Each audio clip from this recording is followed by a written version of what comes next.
What's happening on the big screen and the small. What to watch with CJ Johnson.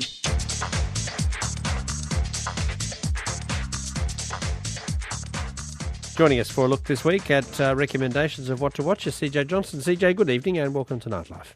Good evening, Philip. Thank you very much. All right, a movie in cinemas, if you could get to one, called No Sudden Move, and a Netflix doco series called Room 2806. Let's start with the movie, No Sudden Move. What's this about? Well, this is Steven Soderbergh's new film. Are you a fan of Steven Soderbergh? Yes. Yeah. He's literally one of my favorite directors of all time.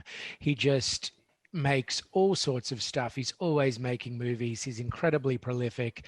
He's made the best heist movies ever made with Ocean's 11 and films like Out of Sight. But he's made films like Traffic and Erin Brockovich. I mean, he can just do it all. The Girlfriend Experience. He works in all sorts of genres. The Informant. And he's made all these great friends who are movie stars along the way, and he gives them their best roles. I mean, films like Magic Mike, which a film about a Florida male stripper that shouldn't have worked, but works brilliantly with Channing Tatum. And a while ago, I don't know, maybe about 8 years ago now, he claimed he was retiring from making big screen movies, and then he made a television show called The Nick. But then he came back and he started making movies for cinemas again and has continued to do so at a incredibly prolific rate again. And he made one over the last year. So he made one under pandemic conditions, and it is simultaneously something that is very, very much his alley and also up his alley, and also a bit of a departure. The thing he's done better than ever, better than anyone else, I think, is make heist movies, caper movies, movies where people come together and do a job, and they're wisecracking criminals usually. And he does that so well. And that's kind of what he's done again here. And again, he set it in Detroit. Detroit's featured in a few of his films, but this time it's set in the 1950s. And period is something that I can't really feel that he's done much before, but he does it incredibly well.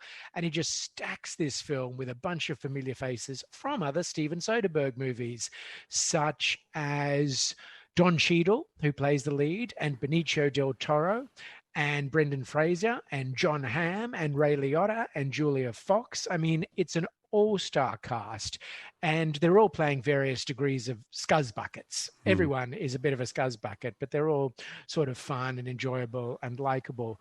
But the plot itself is set around shenanigans going on in Detroit around the car industry, right, and a bunch of very low-level criminals, good at their jobs, but mean, bad guy, low-level street thug criminals, played by Don Cheadle and Benicio del Toro, getting caught up in a potential conspiracy that's really about huge money and stuff that the car industry did throughout the 50s, 60s, 70s, 80s, 90s even, that was essentially illegal, and them getting caught at the very low street level version of very, very high level boardroom white collar crimes.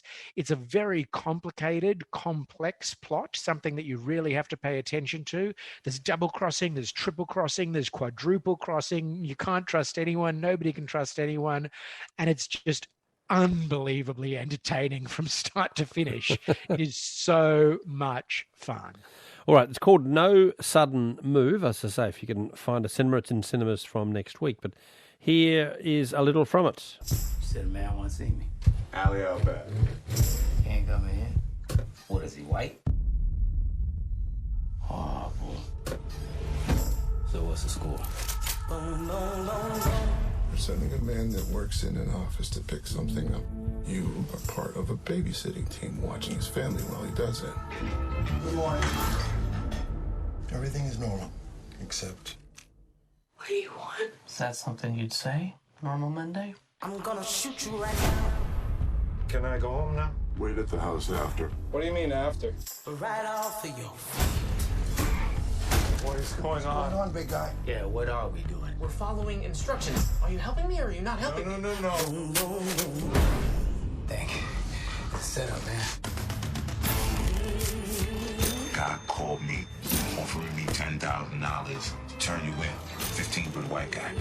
Think you the only one that can make a move? I can make a move too. I have the keys. I like to listen to the radio. Yes, it's called No Sudden Move, directed by Steven Soderbergh.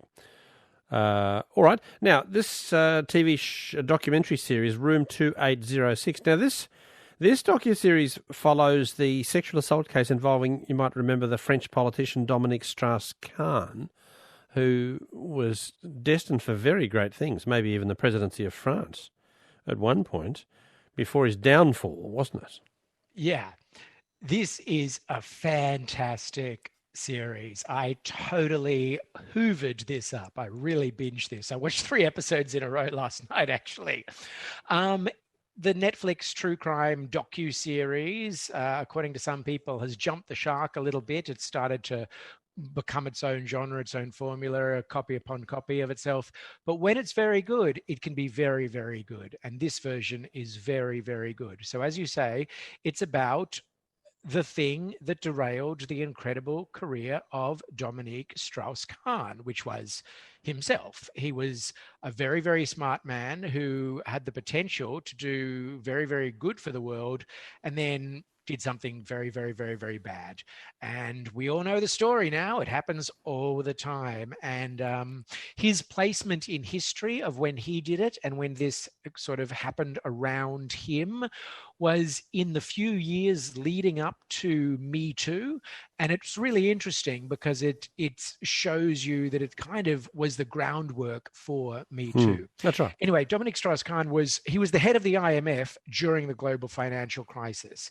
And he was the person who was, had the ability to say, okay, let's give a couple of $100 million to Greece. He was the person that signed off on that. So by some reckoning, by people in the documentary, he was the 7th most powerful person in the world.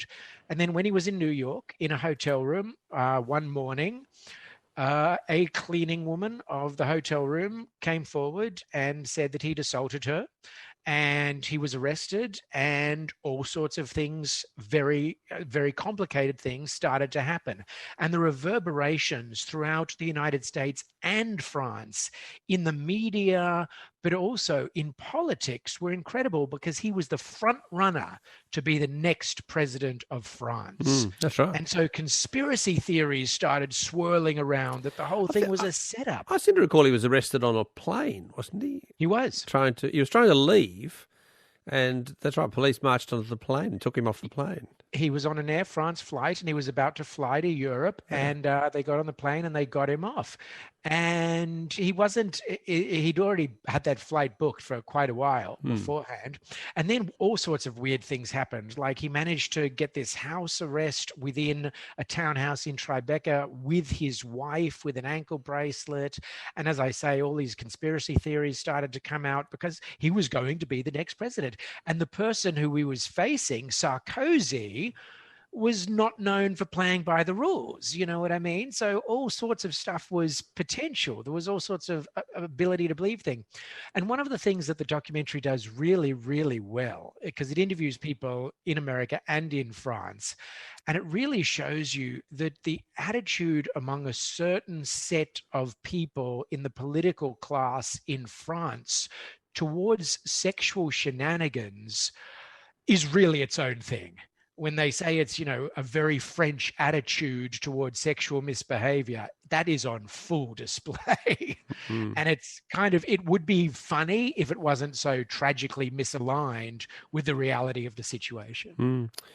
Yes, exactly. This is the hotel maid, Nafissatou Diallo, and the hotel security officer talking about what happened immediately after she was assaulted.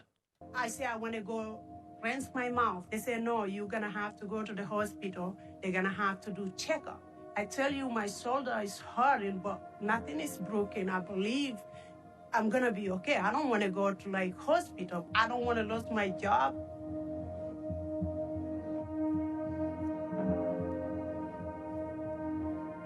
I got a certificate to be a best employee. I was doing good. I work from my heart. I like the job. Nafi was brave in what she did, and she came forward, and had she not come out, none of this would ever have been disclosed. All my dream going away. I never thought that's gonna be my last time over there. Mm-hmm. None of it's cut and dried either. This thing has so. I was going to say, where does it land on it? Does it land on it? It doesn't. Well, I mean, the events panned out as they did. Yes, and if you don't know how they pan out, I recommend you don't Google it first, because this series plays like a thriller. I mean, it's you couldn't write it better.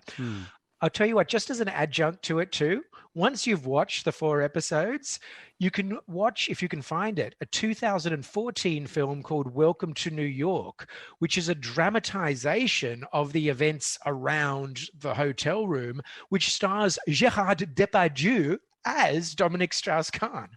You're kidding. No, I'm not kidding. I've seen it. It's great. All right.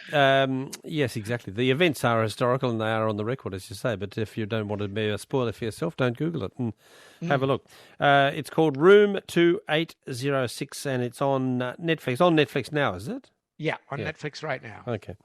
All right. CJ, good stuff. Thank you. Thanks, man.